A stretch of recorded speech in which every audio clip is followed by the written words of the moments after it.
Ydych chi erioed 'di teimlo'n pryderus neu o dan straen? Have you ever felt stressed or a bit anxious? If so, I have a really good tip for you.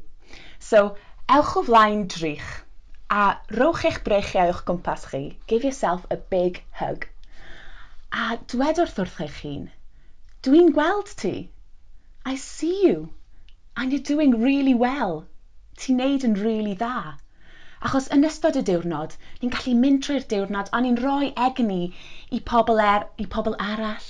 We're giving our energy, our attention. And by the end of the day, we run out of fuel. So, ymarfer really dda i wneud yn ystod y diwrnod yw i just cofleidio'ch hun a dweud wrth eich hun o flaen y drych ti'n neud yn really dda a pob lwc am weddill y diwrnod. So dyna ni, mwynhewch!